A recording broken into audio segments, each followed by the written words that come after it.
Qu'est-ce qui fait que dans exactement la même situation, dans le même état, une personne va vouloir vivre et une autre voudra en finir? En France, en ce moment, une loi sur l'aide active à mourir est en train d'être votée.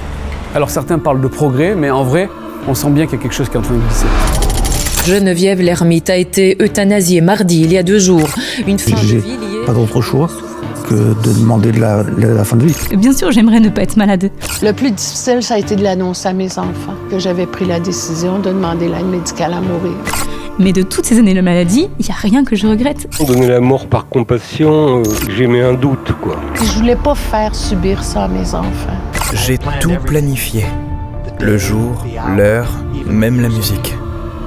Qui n'a jamais voulu mourir un jour et vivre 2 jours après, mes chers collègues? S'il vous plaît. On parle de liberté, on parle de compassion, de dignité et d'aide active à mourir. La question c'est, est-ce que c'est un sujet politique, médical, réservé aux experts, ou est-ce que c'est pas un sujet qui nous concerne tous? En 2019, on a réalisé le film « Et je choisis de vivre ». À ce film, on s'est beaucoup intéressé au sujet du deuil, qui en fait a rempli les salles. Il a été projeté au Parlement, il a même contribué à faire changer des lois. Et on a monté la première plateforme française pour accompagner et amener de l'apaisement auprès des endeuillés.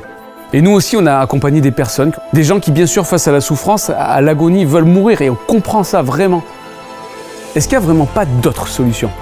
En tant que producteur, on se doit de poser des questions. Et c'est pour trouver d'autres réponses qu'on veut faire ce film, Anesthésia. C'est un film contre l'endormissement, un film qui interroge, qui ose écouter les réponses des concernés. Mourir le 14 avril ou mourir dans d'immenses souffrances en juillet, le choix est vite fait, là. Le désir de mort, il faut l'entendre. Il faut entendre aussi qu'il est fluctuant.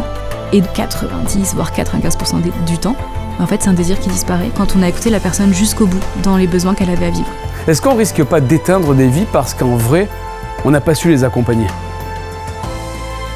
Franchement, on mérite de dépasser le simple pour ou contre, pour se rappeler qu'on se doit d'agir pour ceux qui souffrent, pour que la vie soit préférable.